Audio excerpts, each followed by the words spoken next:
2024 के चुनाव से पहले ऐसा लगता है कि कांग्रेस ने कमर कस ली है और अब कुछ कड़े और बड़े फैसले लेने का वक्त आ गया है और वक्त बचा भी नहीं है। अगर इस वक्त को गुजार दिया तो ये वक्त आपको भी गुजार देगा और इसीलिए आज कांग्रेस ने एक के बाद एक दो ताबड़तोड़ बड़े फैसले लिए हैं और दोनों ताबड़तोड़ बड़े फैसलों के ऊपर हम लोग चर्चा करने वाले हैं। सबसे पहले अभी कुछ देर पहले ही जो एक खबर निकल करके सामने आई है उस पर बात करेंगे और दूसरा बड़ा फैसला जिसको लेकर के बाकायदा प्रेस कॉन्फ्रेंस की गई कांग्रेस की तरफ से, क्या कुछ कहा गया है, वो फैसला क्या है वो आगे उस पर हम चर्चा करेंगे। लेकिन सबसे पहले सबसे बड़ा फैसला, जो कड़ा फैसला मध्य प्रदेश को लेकर के कांग्रेस ने लिया है वो जरा सुनिए। मध्य प्रदेश को लेकर के कांग्रेस ने बड़ा फैसला लेते हुए आज कमलनाथ की छुट्टी कर दी है।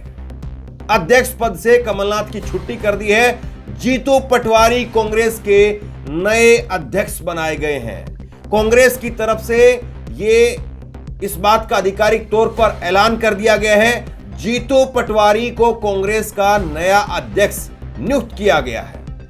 जवान नेता है, नौजवान नेता है और इन्हीं के साथ में, जीतू पटवारी के साथ में नेता प्रतिपक्ष के रूप में उमंग सिंगार को, आदिवासी चेहरा है उमंग सिंगार, उनको नेता प्रतिपक्ष बनाया है। विधानसभा के अंदर उमंग सिंगार अंदर से जो है वो बैटिंग करेंगे और बाहर सड़क पर जीतू पटवारी बैटिंग करेंगे। और इसके साथ में उपनेता हेमंत कटारे को बनाया गया है और जातीय समीकरण भी साधने की कोशिश हुई है। जीतू पटवारी एक ओबीसी चेहरा है और इनके साथ में अगर आप देखेंगे तो उमंग सिंगार एक आदिवासी चेहरा है और हेमंत कटारे जनरल कैटेगरी से आते हैं, ब्राह्मण है। एक ब्राह्मण, दूसरे आदिवासी और तीसरे ओबीसी। या ऊपर से अगर इसको देखें तो ऊपर से सही क्रम यह है कि पहले सबसे बड़े पद पर, अध्यक्ष के पद पर एक ओबीसी को बैठाया गया है, दूसरे बड़े पद पर, नेता प्रतिपक्ष के पद पर एक आदिवासी को बैठाया गया है और तीसरा जो इसके बाद में क्रम से आता है उपनेता का पद, वहां पर ब्राह्मण चेहरा को बैठाया है। तो जातीय समीकरण भी साधने की यहां पर कोशिश हुई है। लेकिन इससे बड़ी जो चीज हुई है वो ये हुई है कि कांग्रेस ने यहां पर कमलनाथ की छुट्टी कर दी है। और ये कमलनाथ की छुट्टी कर देना ये बड़ी खबर क्यों कही जाएगी, क्योंकि जब 2018 में सरकार बनी थी तब भी कमलनाथ अध्यक्ष थे, सरकार बनने के बाद भी अध्यक्ष रहे और मुख्यमंत्री भी रहे, दोनों पद अपने पास में रखे। इसको लेकर के खूब विवाद हुआ कि दोनों पद आप अपने पास में मत रखिए, आप मुख्यमंत्री रहिए, मुख्यमंत्री सरकार का काम देखिए, संगठन का काम किसी और को सौंप दीजिए। लेकिन कमलनाथ उस पद से टस से मस होने के लिए तैयार नहीं थे। अब चुनाव आ गया, चुनाव के अंदर भी मुख्यमंत्री के लिए चेहरा भी वही थे और अध्यक्ष भी वही थे, दोनों चीज उनके पास में थी। भाई चेहरा आपको पार्टी ने एक तरह से घोषित कर दिया था तो जो अध्यक्ष पद की कमान है किसी और को देते, लेकिन वहां पर भी दोनों चीज। और उसके बाद में दूसरा बड़ा आरोप उनके ऊपर यह लगता था कि जहां तहां भी जरूरत होती है वहां पर कमलनाथ जो है वो सड़क पर उतरते नहीं है और पार्टी के कार्यकर्ता और दूसरे नेता सड़क पर उतरते हैं। दिग्विजय सिंह सड़क पर उतर करके हंगामा करते हैं, लेकिन कमलनाथ आगे आकर के बढ़ करके जो है वो अपनी गिरफ्तारी दे देते हैं या अनशन खुलवा देते हैं पानी पिला करके। कमलनाथ जो है वो अभी विधानसभा चुनाव के वोटिंग के बाद में एक विधानसभा में मामला गरमाया, वहां पर एक कांग्रेस के नेता की हत्या कर दी गई थी। उसके बाद में दिग्विजय सिंह वहां पर जाकर के सोने का काम किया उन्होंने। लेकिन कमलनाथ को आप ऐसे नहीं देखेंगे, कमलनाथ जो है वो ज्यादातर छिंदवाड़ा के आसपास में ही ज्यादा दिखे। और कमलनाथ पर फिर जिस तरह से अभी ठप्पा लगा कि बागेश्वर बाबा को बुला करके सॉफ्ट हिंदुत्व का जो है कार्ड खेलने का काम किया, राहुल गांधी उसके उलट चल रहे हैं। राहुल गांधी जो है वो एक तरह से जो बागेश्वर बाबा की जो विचारधारा है उसके उलट बात कहते हैं, ये यहां पर उलट बात कहते हैं। और इसी तरह से इंडिया गठबंधन जिन एंकरों को बॉयकॉट करता है उन पर कमलनाथ जाकर के इंटरव्यू देते हैं। तो ये सारी चीजें लगातार जो है पनप रही थी और पहला बार यहां पर हुआ है जीतू पटवारी को कमान सौंप दी गई है। जीतू पटवारी वैसे अपना चुनाव हार गए हैं, ये मैं आपको बता देता हूं। 2 बार विधायक जीते जरूर हैं वो, लेकिन इस बार की चुनावी दौड़ में वो पिछड़ गए और इस बार हार गए वो। लेकिन ये जरूर है कि जीतू पटवारी, उनका एक नाम रहा है प्रदेश के अंदर। अगर आप देखेंगे तो सड़क पर लड़ने वालों में जीतू पटवारी का नाम रहा है। चाहे वो मंदसौर का गोलीकांड हो, वहां पर किसानों के लिए लड़ने की बात हो, या किसानों के लिए खाद के लिए लड़ने की बात हो, या और दूसरे तरीके से लड़ने की बात हो, तो जीतू पटवारी लड़ते हुए नजर आते हैं। अब बड़ा सवाल यही है कि जिस तरह से बीजेपी ने अपने 3 नए मुख्यमंत्रियों को नौजवान मुख्यमंत्रियों के रूप में जो है उतारा, तो यहां पर कांग्रेस ने भी अपनी पूरी की पूरी टीम, तीनों की तीनों, ये चेहरे देख लीजिए आप, तीनों के तीनों यहां पर जो है वो नौजवानों को जगह दी गई है। जीतू पटवारी भी नौजवान है, उमंग सिंगार भी नौजवान है, और हेमंत कटारे तो इन दोनों से छोटे हैं। और बीजेपी ने भी इसी तरह से नौजवानों को तहरीर दी है। और अब कमलनाथ की, अब ये मान करके चलिए कि उनकी छुट्टी, अब वो लोकसभा का चुनाव लड़ेंगे, लेकिन संगठन के अंदर प्रदेश में कांग्रेस के स्तर पर वैसे जो एक तरह से कमलनाथ का या कमलनाथ गुट का जिस तरह से वर्चस्व दिखता था, वो अब बीते जमाने की बात हो जाएगी। ये इस फैसले से साफ तौर पर दिख रहा है। और ये कांग्रेस का फैसला जीतू पटवारी को और तमाम नेताओं को लेकर के आना, क्या ये संकेत है राजस्थान के लिए भी, कि राजस्थान में भी इसी तरह से सचिन पायलट को कमान सौंप दी जाएगी? और क्या कांग्रेस पार्टी ने इन फैसलों को लेने में देरी कर दी? यह भी एक अपने आप में बड़ा सवाल यहां पर पूछा जाएगा, क्योंकि कांग्रेस के बारे में बार बार ये बातें कही जाती रही कि कांग्रेस को बड़े फैसले लेने की जरूरत है, कड़े फैसले लेने की जरूरत है। लेकिन कांग्रेस बार बार इस बात को लेकर के जो है वो फैसले लेने से हिचकती रही कि कहीं पर बगावत का जो है वो दौर ना देखने को मिले, कहीं पर बगावत ना हो। लेकिन अभी आप ये ट्वीट देखिए, कमलनाथ ने ट्वीट करके कहा है कि श्री जीतू पटवारी को मध्य प्रदेश कांग्रेस कमेटी का अध्यक्ष, श्री उमंग सिंगार को कांग्रेस विधायक दल का नेता एवं श्री हेमंत कटारे को उपनेता मनोनीत किए जाने पर हार्दिक शुभकामनाएं। तो ये जो है कमलनाथ की तरफ से ट्वीट किया गया। तो जाहिर सी बात है, अब कमलनाथ को भी पता है कि अब कुछ बचा ही नहीं है, तो अब शोर मचा करके फायदा क्या है। और इसीलिए कमलनाथ जो है वो यहां पर शांति के साथ में अपनी विदाई चाह रहे हैं। और जाहिर सी बात है, जो नेता अगर रिजल्ट नहीं निकाल करके ला पा रहे हैं, तो उनको कहीं ना कहीं घर बैठाना भी होगा, दूसरे लोगों को कमान सौंपनी भी होगी। और अगर कांग्रेस पार्टी हारने के बावजूद ये नहीं कर पा रही है, और दूसरी तरफ बीजेपी आप देखेंगे जीतने के बावजूद बदल दे रही है, क्या कोई कल्पना कर सकता है कि अगर कमलनाथ के चेहरे पर कांग्रेस को इतनी बड़ी जीत मिल जाए जितनी बड़ी जीत बीजेपी को मिली है, और उसके बाद कमलनाथ को इस तरह से बाहर कर दिया जाए जैसे शिवराज सिंह चौहान को किया गया है? तो इस तरह के फैसले कांग्रेस को शायद ऐसा लगता है कि अपनी ताकत दिखाने के लिए, नेताओं को संदेश देने के लिए जरूरी है। अब दूसरी बड़ी खबर, कांग्रेस ने आज प्रेस कॉन्फ्रेंस करके इसका ऐलान किया, और कांग्रेस ने कहा कि डोनेट फॉर नेशन, इसके नाम से कांग्रेस एक नया कार्यक्रम लेकर के आई है। और इसके तहत लोगों को अब पैसे डोनेट करने के लिए कहा जाएगा। डोनेट फॉर देश के नाम से, डोनेट फॉर नेशन नहीं, डोनेट फॉर देश के नाम से कैंपेन निकाला है। इसके तहत यह होगा कि अब कांग्रेस के पदाधिकारी वो कांग्रेस को डोनेट करेंगे, और उन पैसों से कांग्रेस फिर चुनाव लड़ने का काम करेगी। अब ये कितना कारगर साबित हो पाता है, कांग्रेस का ट्वीट आप देखिए, हम डोनेट फॉर देश के नाम से क्राउड फंडिंग कैंपेन की शुरू करने जा रहे हैं, जिसे 18 दिसंबर 2023 को कांग्रेस अध्यक्ष मल्लिकार्जुन खड़गे लॉन्च करेंगे। कांग्रेस के 138 साल पूरे होने पर हम देशवासियों से यह अनुरोध करते हैं कि 138 रुपए या 1380 रुपए या 13,080 रुपए जैसी राशि कांग्रेस को मजबूत करने के लिए कांग्रेस के खाते में डालें, ताकि कांग्रेस एक बेहतर भारत के लिए काम कर सके। आप हमारी वेबसाइट पर जाकर के पैसे डोनेट कर सकते हैं, आप हमें क्रेडिट कार्ड और अलग अलग माध्यमों से हमें डोनेट कर सकते हैं। डोनेट करने वाले व्यक्ति के लिए कंडीशन क्या है वो जरा इंपॉर्टेंट है, वो सुनिए। पहली कंडीशन ये है कि व्यक्ति भारत का नागरिक होना चाहिए। दूसरे बाहर के मुल्कों से जो है वो कांग्रेस पैसा नहीं लेगी, ये कांग्रेस की तरफ से कहा गया है। दूसरा, जो व्यक्ति पैसा दान करना चाहता है उसकी उम्र 18 साल होनी चाहिए। ये दो बड़ी बातें कही गई है।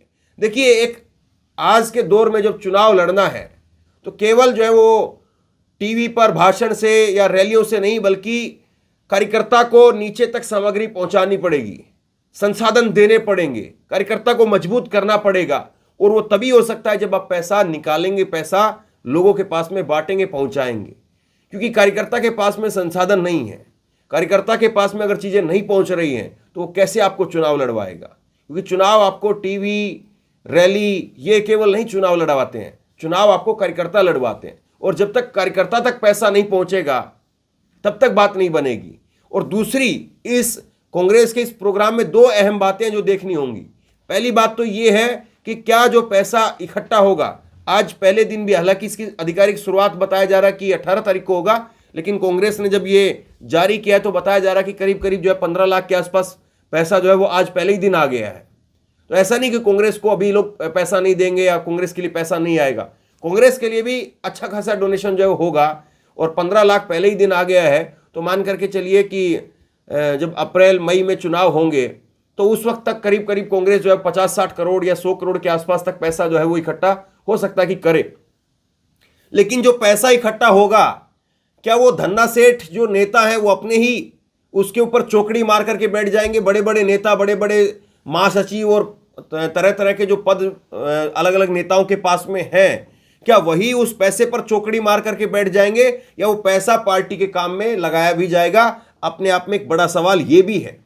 दूसरा बड़ा सवाल ये भी है कि कांग्रेस लोगों से कह रही है, अपने कार्यकर्ताओं से कह रही है कि आप पैसा दीजिए। क्या कांग्रेस उन धन्ना सेठ मंत्रियों से, पूर्व मंत्रियों से, उनसे भी पैसा निकलवा पाएगी जो कांग्रेस के समय पर, यूपीए 2 के समय पर, जिन्होंने बड़ी बड़ी रकम जो है वो कमाई है, बड़े बड़े बंगले, बड़े बड़े कोठियां, फार्म हाउस जो बना करके बैठ गए हैं, क्या उनसे भी पैसा कांग्रेस निकलवाएगी? जरूरी है कि उन मंत्रियों से, उन संतरियों से सबसे पैसा निकलवाया जाए जो कांग्रेस के समय पर पैसा जो है वो खूब जो है, जिन्होंने पैसा निकाला है, खूब पैसा बनाया है।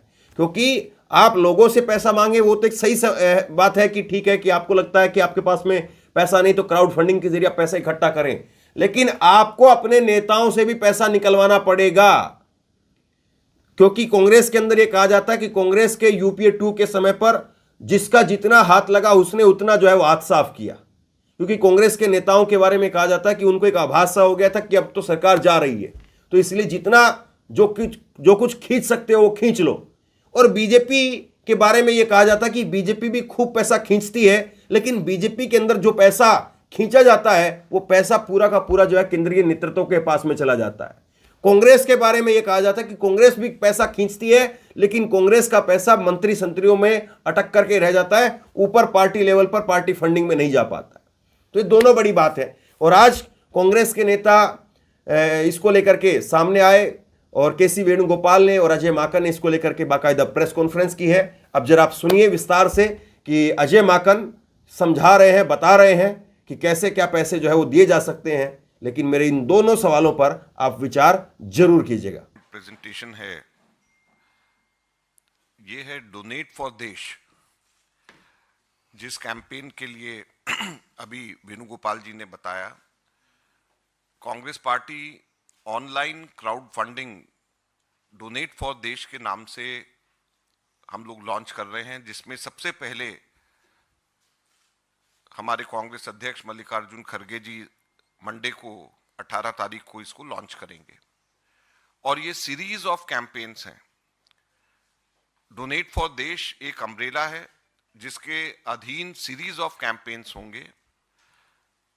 नेक्स्ट, सबसे पहला कैंपेन हम लोगों का इसके अंदर है, हमारे 138 वर्ष कांग्रेस पार्टी के जो पूरे हो रहे हैं, इसके लिए हम तमाम कांग्रेस कार्यकर्ताओं से, देश के लोगों से अनुरोध करते हैं कि 138 रुपए, 1000 या 1380 रुपए या 13800 रुपए या उसके मल्टीपल्स में वो देश के लिए, कांग्रेस पार्टी को मजबूत करने के लिए, ताकि कांग्रेस पार्टी एक बेहतर भारत के लिए आगे कार्य कर सके, इसके लिए कांग्रेस के अकाउंट के अंदर सीधे पैसे डाल दें। नेक्स्ट, इसमें हम लोग की वेबसाइट donateinc.in और inc.in जो हमारी वेबसाइट है, इससे पैसे दिए जा सकते हैं। नेक्स्ट, और इसमें आप देखें कि ये हमारा लैंडिंग पेज होगा जिसमें डोनेट फॉर द नेशन है, जिसमें 138 रुपये, 1380 या 13800 के डिनोमिनेशंस के अंदर इसमें लोगों से कहा गया है कि वो इसमें दें, और सिर्फ हम नाम और फोन नंबर लोगों से लेंगे। जो फोन नंबर वेरिफिकेशन जो हमारे आगे बैंक्स हैं वो उसको करेंगे, और स्टेट का हम जानकारी लेंगे। नेक्स्ट, और इसमें आप अगर देखेंगे तो इसमें credit card, debit card, net banking, UPI, RTGS, NEFT सभी के सभी, या स्कैन करके जो क्यूआर कोड से स्कैन करके देने की, इसमें सारी की सारी चीजों का कोई भी तरीके से डोनेट करना चाहे कोई भी व्यक्ति डोनेट कर सकता है। हमारे देश सिर्फ 2 कंडीशंस हैं, शुरू में हमने मेंशन किया है कि उसको एक भारत का नागरिक होना चाहिए और दूसरा उसकी आयु 18 वर्ष से ऊपर होनी चाहिए। तो ये 2 कंडीशंस उसको फुलफिल कोई भी व्यक्ति करे तो वो लीगली डोनेट कर सकता है, जिसके लिए ये हम लोगों ने अवसर प्रदान किया। और उसके बाद में जैसे ही वो डोनेट करेंगे नेक्स्ट, तो साथ के साथ ही उनको डोनेशन स्लिप उनको मिलेगी और उनको एक्नॉलेजमेंट उनको आएगा, और इस प्रकार से नेक्स्ट ये एक डोनेशन का सर्टिफिकेट उनको मिलेगा, जिसमें चाहे कितने भी पैसे वो दें उनको खरगे जी का, वेणुगोपाल जी का और बतौर ट्रेजरर मेरा साइन किए हुए उनको एक सर्टिफिकेट मिलेगा, और वो सर्टिफिकेट हमेशा के लिए उनके लिए एक तरीके से एक निशानी होगी, एक यादगार होगी, और साथ ही में उनके फोन के ऊपर थैंक यू का मैसेज भी उनको आएगा, जहां से वो डाउनलोड कर सकते हैं, अपने सर्टिफिकेट डाउनलोड कर सकते हैं। तो ये एक हमारी कोशिश है कि हम हमारे देश के अंदर जो भी व्यक्ति कांग्रेस के साथ में जुड़ना चाहता है, जो भी व्यक्ति इसका डोनेट फॉर देश वाला लगा दें, सबसे पहले वाला। ये एक तरीका होगा कि कोई भी व्यक्ति हमारे, सबसे पहले वाला, सबसे फर्स्ट स्लाइड, हाँ, ये एक तरीका होगा कि कोई भी व्यक्ति हमारे देश के अंदर कांग्रेस पार्टी से जुड़ना चाहे, कांग्रेस पार्टी के इस लड़ाई में, विचारधारा की लड़ाई में कांग्रेस पार्टी के को सहयोग करना चाहे, तो हम उसको आमंत्रित करते हैं कि वो आएं और कांग्रेस पार्टी के साथ में जुड़ें, और जो लड़ाई हमारे नेता लड़ रहे हैं, एक सशक्त विपक्ष की भूमिका निभा रहे हैं, उस लड़ाई के अंदर अपना योगदान दें और कांग्रेस पार्टी को मजबूत करें, ताकि कांग्रेस पार्टी